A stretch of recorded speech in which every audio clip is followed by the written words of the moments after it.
Hey guys, welcome back to my YouTube channel. My name is Michelle Fondin and welcome to my twin flame story week by week. This is episode 12, I believe. I think last time I said it was episode 12, but then I looked back and it was episode 11. So this is only episode 12 of the twin flame vlog. I've got my Grogu travel mug here, or travel, I don't know, what is it called? Travel tumbler, I guess, here. That's my Grogu travel tumbler. I've got some black tea, English, what is it? English breakfast tea, that's what it is. But it's definitely black and not green tea. I figured, I don't know, it's still the morning time here, so I'll go ahead and have some English breakfast tea. If you're new to my channel, welcome. Thanks for subscribing below. Hit the bell, scroll up to all for all notifications. Thanks for giving the video a thumbs up. It helps YouTube know to recommend my videos.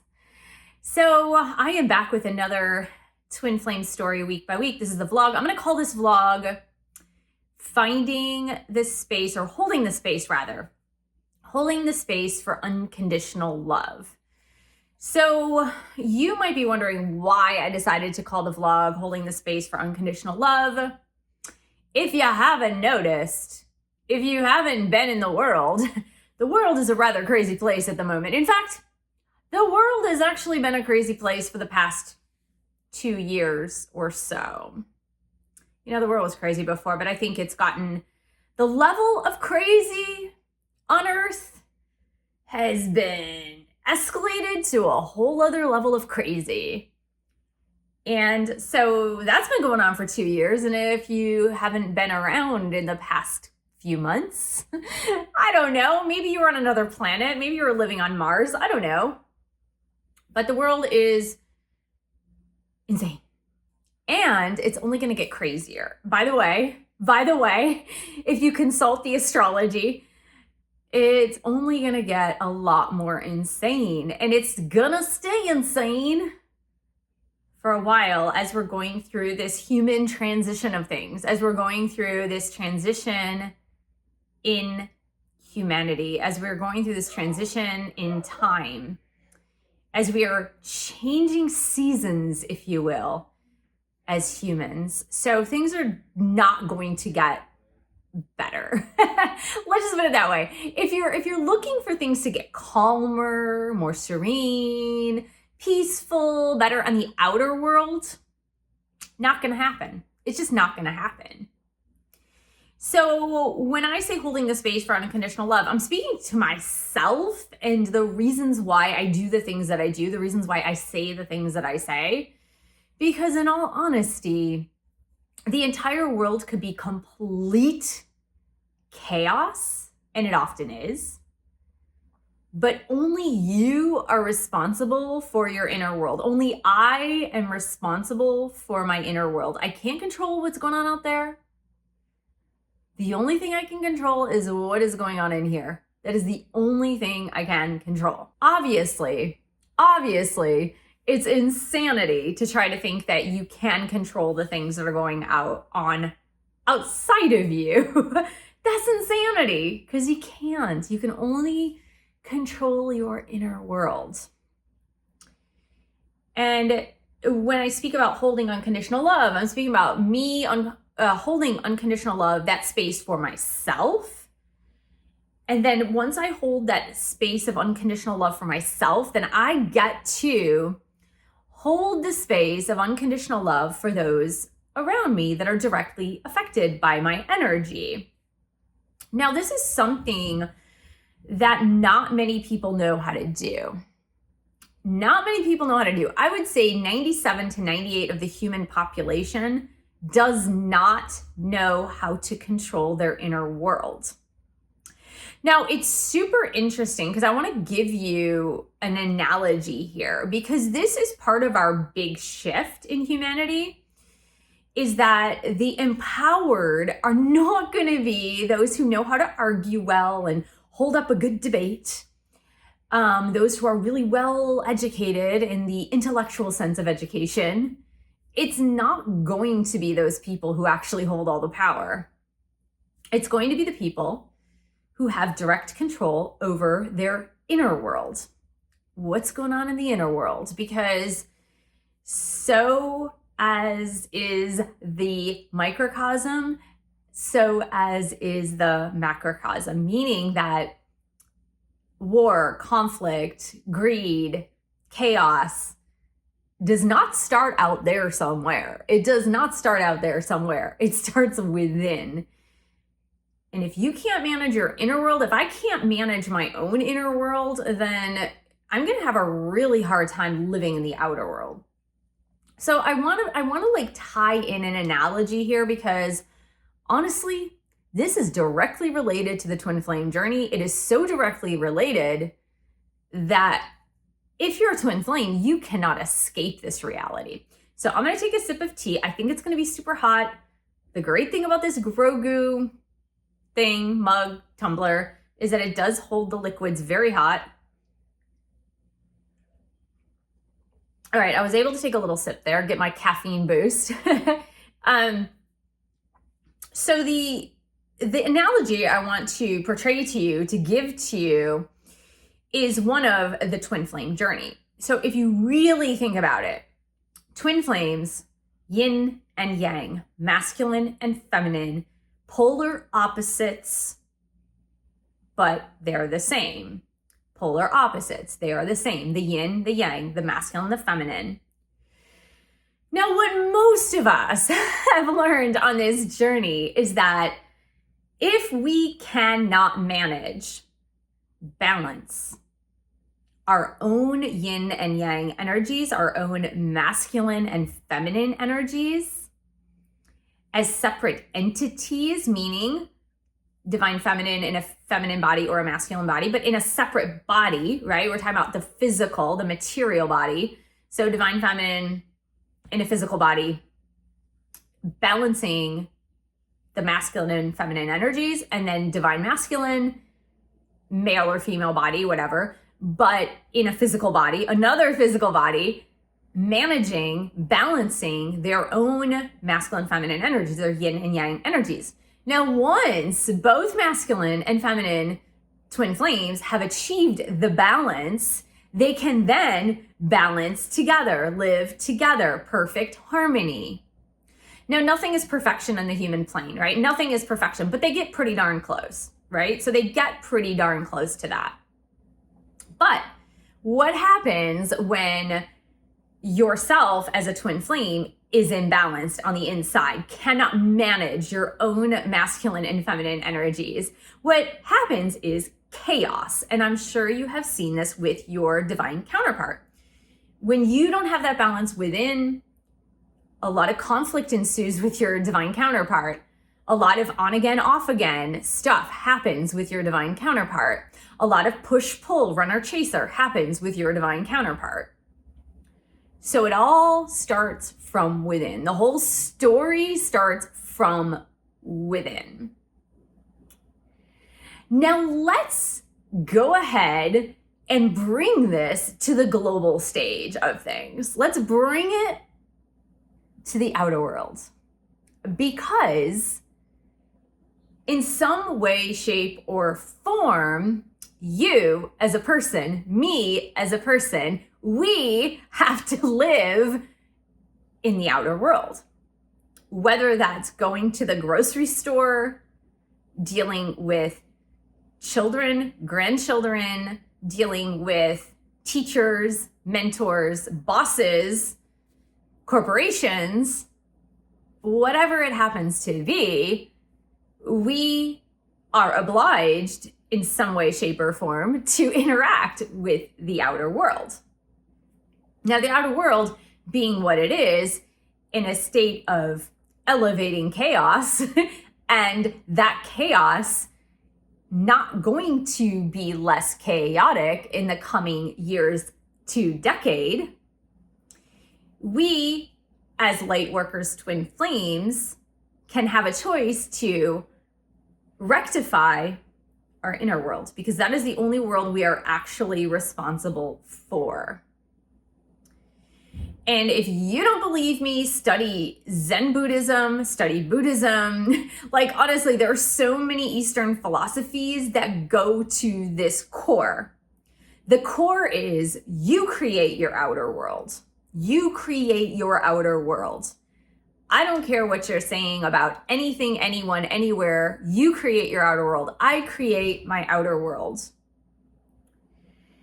And so as such, I am totally responsible for the dialogue that goes on the inside of me. I am totally responsible for the feelings that are going on inside of me. I am totally responsible for my reactions, actions, what I let in my sensory input, what I let into my inner space, the people I let into my inner space. I am 100% and totally responsible for all of it. All of it. So I'm going to tell you a couple of stories. The first story is how I learned in earnest to control what was coming into my inner world. And it was back in around 1999 when I experienced thyroid cancer. I was in my 20s and I was in a state, I think I was in a constant state of turmoil all the time. I was always in a constant state of turmoil. I found the book 8 Weeks to Optimal Health by Dr. Andrew Weil, and that book was one thing that actually started to change my life. It was one of those books, that totally changed my outlook, changed my life. One of the things that Dr. Andrew Weil said to do while improving your health for those 8 weeks was to take a news and media complete break, like cut off completely. No media, no news, cut it off 100% completely for 8 weeks. And I will tell you right now, I did that, and that was a complete game changer for me. Complete game changer. Now, I think even at that time, I was studying broadcast journalism. Like there was a time period where I actually was studying broadcast journalism during that time. So it was really hard for me to withdraw from media news at that time. But it's something I did, and it was a game changer for me. And it's one of the reasons that I ultimately decided not to go into broadcast journalism after 2 years of study. I decided that it wasn't for me because I couldn't be surrounded by all of that negativity. And so from that point on, in my 20s, from that point on, I made the conscious choice to turn off the news, turn off anything related to the news. I will get typically, not in these days, but I will typically get 15 minutes of news in the morning through NPR. I will read the New York Times or just snippets of the New York Times. But other than that, I really refrain from news channels, any of that stuff. And I have always done so. Now, here is my reasoning behind that. The reasoning behind it is something that was taught to me by one of my mentors that I always talk about, Dr. Wayne W. Dyer, who said, you cannot get worried enough to change one thing on this planet. You cannot get sick enough to make one person healthy on this planet. You cannot get poor enough to make one person rich on this planet. In other words, it's not by feeling bad constantly because you're constantly being bombarded with negativity and anxiety and manipulation and division on the outer world that it's going to change anything on your inner world. In other words, it's going to make your inner world a whole lot worse. And the second story I'm going to tell you is about my dad, my father, who just passed away in December. My father was one of those people that absolutely positively could not control his inner world at all. Had no control over his inner world. Now, I say this, he was an amazing father to my sister and I, an amazing dad, like great provider, so present with us when he was with us, really a present person with us. He loved us to death. But as a human being, as a person, zero control over his inner world. He lived in constant anger, anxiety, worry, fear, and he always loved to keep up with politics, watch the news every single day. And that man was a ball of stress because of it all day, every day. And in fact, he had his first heart attack when he was 47 and his health declined. He died at 79, by the way. He did survive 30 years after his first heart attack, but it was health problems galore between 47 and 79. But he, at his deathbed, literally on his deathbed, he is watching, I don't know, MSNBC. He's watching news about world politics on his deathbed. I kid you not. And he's like making commentaries and saying things and getting all uptight about things. And I was asking him questions because I don't follow the world stage very closely. And he said, you know, you should really be following this. And I said, well, what for? I mean, there's nothing I can do about it. Like on the outer world, politics, all of that, like honestly making a direct impact, absolutely nothing I can do about it, right? Like you can vote, but if you're truly honest with yourself, and I lived in Washington, D.C. for most of my adult life. I worked as an intern in journalism and news for a couple of years. I will tell you right now, it doesn't matter what side of the aisle you are on. It truly does not matter because politicians, they have their own agenda and it's definitely never for the people, ever. So I was telling my father on his deathbed, look, like I could watch the news, but honestly, it's not going to make any difference to anybody. It's just going to make me ungrounded, upset, anxious. And he's like, no, I think you're wrong. You are wrong. You're totally wrong. One person can change the world. And I'm like, sure, one person can change the world, but they're not going to change the world by commiserating with the outer world. That is absolutely positively not how they're going to change the world. If you look at some of the great leaders who changed and transformed things, like you look at Nelson Mandela, you look at Gandhi, you look at Jesus, like they had mastery and control over their inner world. And that is how they were able to change things. Now, I'm not saying they were perfect people. There is no such thing as a perfect human being. Obviously, no such thing. There's no such thing as a perfect human. But they did have mastery for the most part of their inner world. And once you have mastery of your inner world, then you can start to create positive change because everything you touch has to change.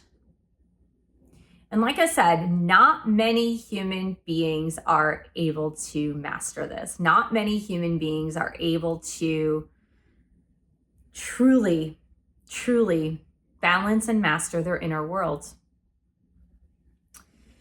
And so when I say hold the space for unconditional love, I am saying that what I seek to do is to master my inner world. And by mastering my inner world, I can't pay attention to the dialogue on the outside. I can't pay attention to the rhetoric of division and taking sides. Because when you are able to create balance, perfect balance, right? When you're able to create perfect balance, you transcend duality. That one of the reasons why I have such a hard time with politics is that I can always see the truth in both sides. Always. For me, every time there's an issue or something, I'm like, well, the truth is somewhere in the middle. The truth is somewhere in the middle because it's a balance, right? There are very few absolutes. There are very few absolutes, if any. And so when you start to move toward wanting to achieve balance, wanting to achieve calmness, stillness, peace, serenity in your inner world, that is the way in which you and I can create change. And anything else is what Vedic philosophy calls prajna parada. Prajna parada, which means mistake of the intellect. Mistake of the intellect. Prajna parada. It was one of, so, I'm a yogi. I'm a yogi. I've been teaching yoga since 2008, but studying since 1989.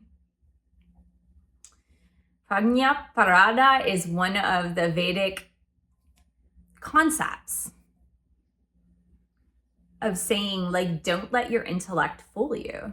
Don't let your intellect fool you. And what is happening more and more and more and more and more and more and more today is that your intellect can fool you into thinking that division is real, that there is such thing as good and bad and right and wrong, and that there is such thing as polar opposites.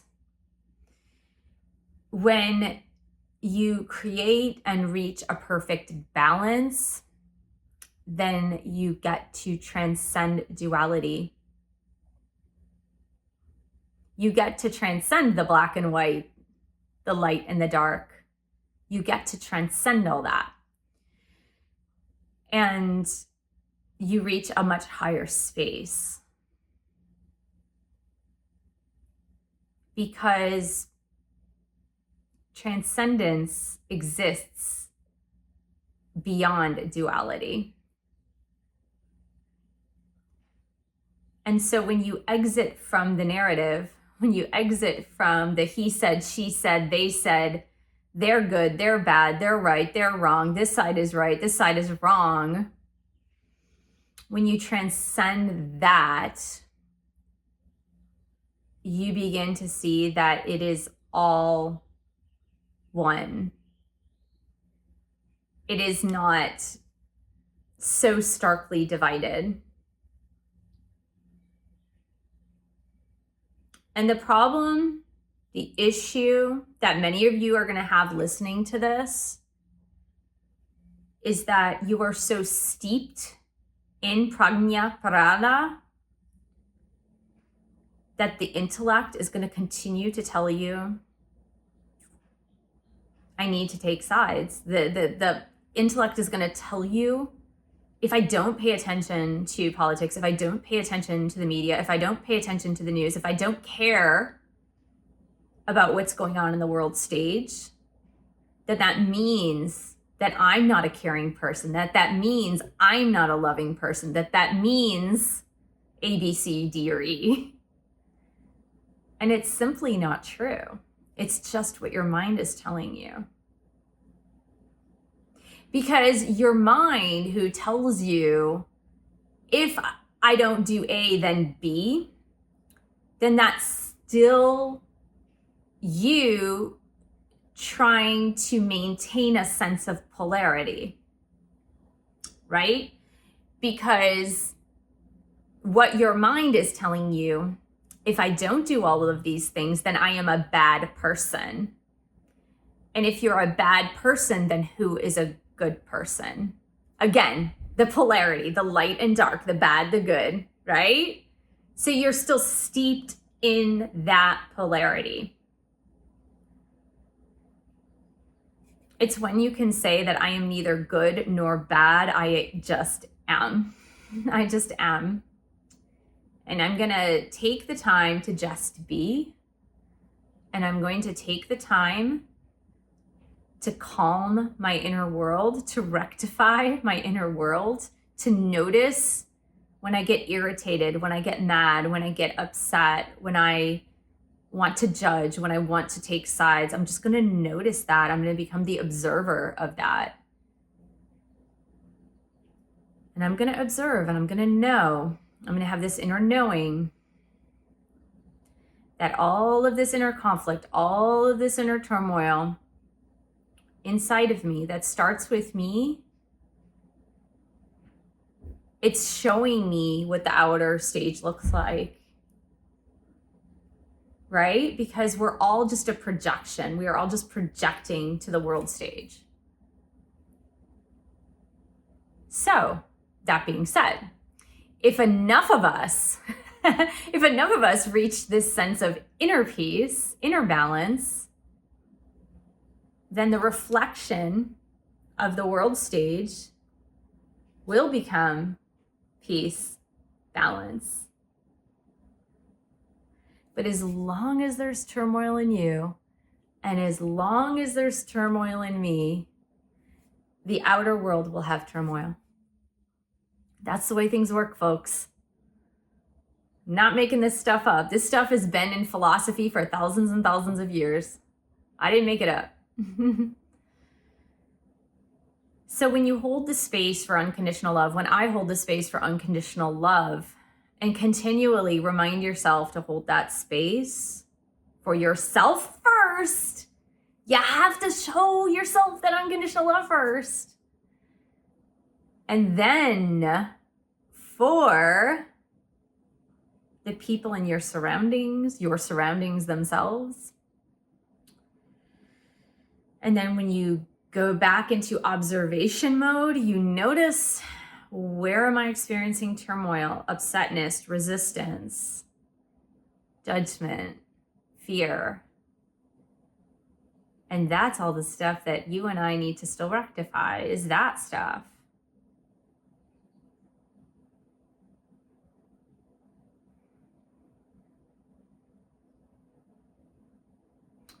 Because fighting begets fighting, even if it's fighting with your neighbor, even if it's fighting with someone on social media, arguing, fighting, debating. It's all the same. It's all the same. It still creates division. So I hope I got you to think about how you can move through these next 10 years or so, this large period of transition in humanity. And ultimately, you do have a choice. Like, you totally have a choice of how you want to move through this. And I have a choice of how I want to move through this. We all have a choice. It's almost like, what path will you choose? Will you choose prajnaparada, mistake of the intellect? Will you choose to be rooted in ego-based consciousness, which also enwraps you in fear, knee-jerk reactions, judgments, rash decisions, things like that? Or will you really work? It takes active work, right? We have a fear-based mind. It's super easy to go into fear. Our minds are hardwired for fear. You do realize that. We have survivalist brains. We still have survivalist brains. So we are hardwired for fear, knee-jerk reaction, self-preservation. We are hardwired for that. It takes higher levels of consciousness to be able to get into observation mode, to get into balance and find that balance in your inner world. So food for thought for you and me, you and me both. So thanks so much for listening, Twin Flame. Thanks so much for joining me. Thanks for subscribing to my channel. Click on that bell, scroll up to all for all notifications. Thanks for giving the video a thumbs up. Thanks for sharing this video with other Twin Flames. And thanks for your support of my channel. You guys know what to do. I'll see you in the next video.